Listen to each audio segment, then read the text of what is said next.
Marie, c'est à toi de jouer. Nous, on va tous se mettre dans les coulisses. Voilà. Donc, hop, je mets les slides. Voilà. Donc, main dans la main, c'est le titre de cette rubrique, des graines pour grandir.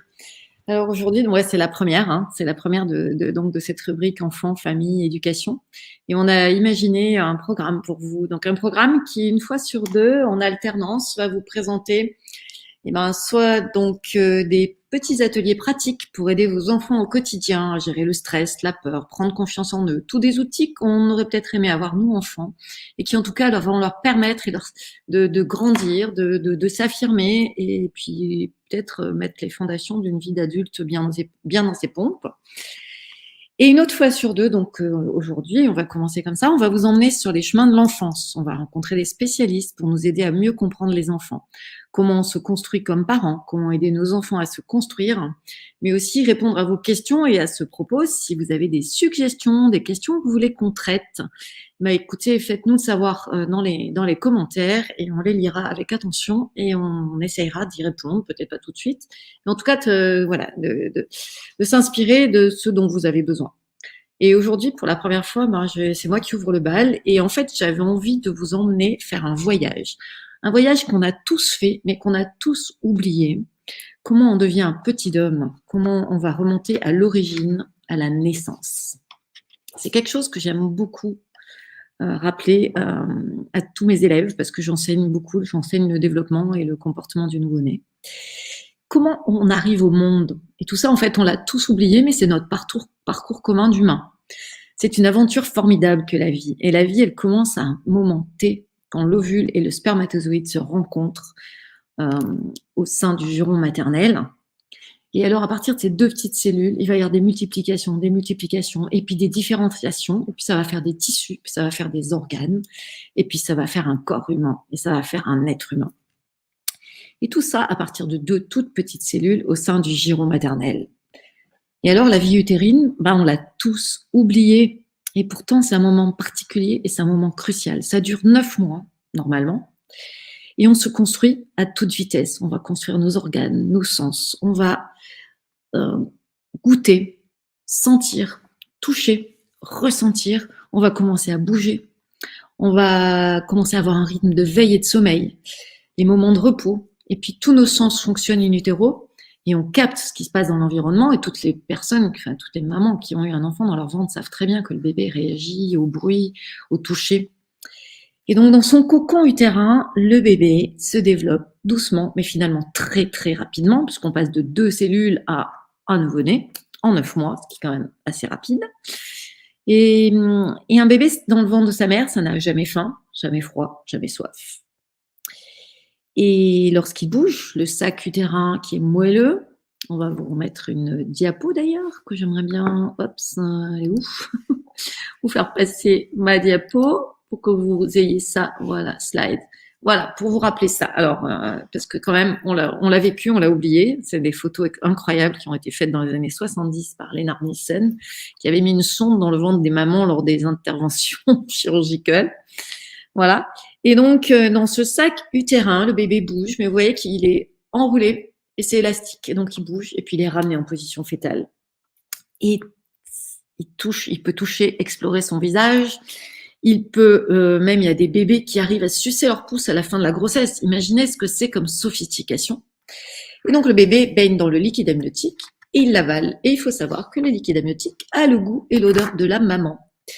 Et donc, les capteurs d'odeur qui sont dans le nez du fœtus baignent aussi dedans et le bébé va apprendre à sentir et à goûter sa mère. Dans cet hôtel 5 étoiles, la digestion, la purification du sang, tout ce que fait notre corps quand on est adulte et autonome, enfin quand on est sorti du ventre, c'est assuré par le corps de la mère, le placenta, et tout ça par le biais du cordon ombilical. Et dans le ventre, il y a une chose qui est passionnante, qui est fascinante et auquel on ne réfléchit pas, c'est que les poumons, ça ne sert à rien, puisque le bébé n'a pas besoin de respirer, il n'est pas à l'air. Donc les poumons ont juste une chose à faire, c'est se développer pour être prêts à fonctionner dès la naissance. Et donc, la circulation du sang n'est pas la même dans le ventre de la mère, parce que ce ne sont pas les poumons qui oxygènent le sang, mais la maman. Et puis arrive la naissance. Et ça, on l'a tous oublié, mais jamais on n'aura vécu quelque chose d'aussi incroyable, de bouleversement physique aussi dingue, et de toute notre vie, alors qu'on c'est le moment où on est le plus fragile, vulnérable et immature. Donc on est expulsé hors de l'utérus par voie basse ou par voie césarienne, et on coupe le cordon ombilical et le bébé est en autonomie. Et du coup, il doit respirer pour s'oxygéner. La première respiration, parfois le premier cri, et les poumons se dilatent. Et tout d'un coup, cette pression aérienne, elle est tellement grande et elle est tellement forte que c'est elle qui va changer la circulation sanguine, qui du coup va amener le sang vers les poumons, puisque c'est eux qui vont oxygéner désormais le sang. Imaginez comme ça doit être fou. Ils savent pas ce qui va leur arriver. Et tout d'un coup, waouh, ça se déplie, ça respire. Ils savent vraiment pas ce qui leur arrive. Et aussi, le bébé, il est plus alimenté, donc il a faim. Il va falloir qu'il trouve moyen de se nourrir. Il a froid parce qu'il est mouillé. Et puis, il y a la pesanteur. Et puis, tout d'un coup, il faut qu'il commence à contrôler ses mouvements parce que ça part dans tous les sens. Il n'y a plus l'utérus pour le rassembler. Et puis, voilà, c'est une lourde tâche de s'adapter à la vie extra-utérine et c'est fou. Fou. Sauf que, effectivement, c'est une expérience folle. Mais le bébé a perdu tous ses repères, sauf parce qu'on le met sur le ventre de sa mère. Et là, tout d'un coup, il va écouter les bruits du cœur de sa maman, il va écouter sa voix, son odeur, et les sons, il retrouve ce qu'il est connu, on le pose sur le ventre, je reconnais, tout va bien, je ne suis plus tout seul.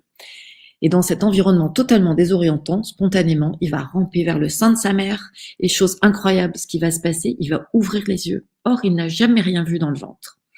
Et ben, il y a un phénomène très intéressant, c'est que ce que vous voyez à ce moment à l'écran, c'est que les bébés sont programmés, câblés neurologiquement pour repérer dans l'environnement un ovale avec 2 yeux, un nez, une bouche. Vous voyez, ça, c'est des images d'une expérience qui a été faite.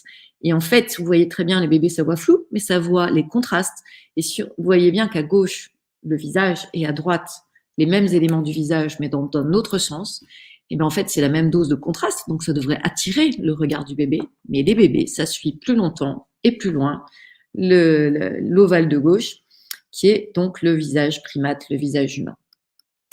Et alors, ce qu'on sait aussi, c'est que les voix B soient floues à la naissance, mais ce qui voit le moins flou, c'est à 25-30 cm. Et les bébés c'est exactement la distance quand un bébé est au sein, au biberon, quand il est au bras.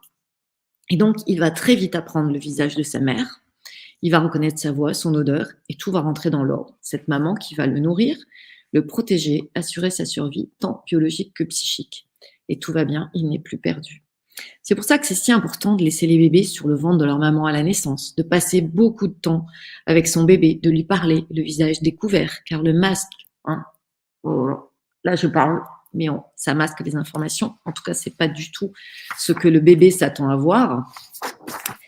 Et cette histoire voilà. Et donc c'est pour ça que cette histoire de développement, si elle vous intéresse, moi je me suis juste attardée aujourd'hui à la naissance parce qu'on n'a pas tant de temps que ça, on n'a que 8 minutes.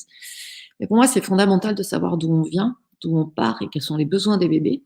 Et ce que je vous propose, c'est de pas à pas d'avancer comme ça, apprendre à parler, se lever, se mettre debout et toutes ces petites étapes-là, c'est le programme que je vous propose pour les quelques émissions qui vont suivre, donc en alternance avec ces petites vidéos pratiques pour aider les bébés et les enfants à affronter la vie et prendre confiance en eux.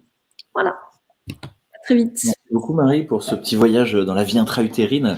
Petit retour dans la matrice pour reprendre un petit peu de liquide amniotique, reprendre le baume au cœur. Merci pour ça. La vie intra-utérine est de mieux en mieux compris et nous éclaire sur plein de choses sur le neurodéveloppement de l'enfant, effectivement. Et c'est pas du tout un moment anodin. C'est pas un moment où il se passe rien, où le bébé serait juste transporté dans un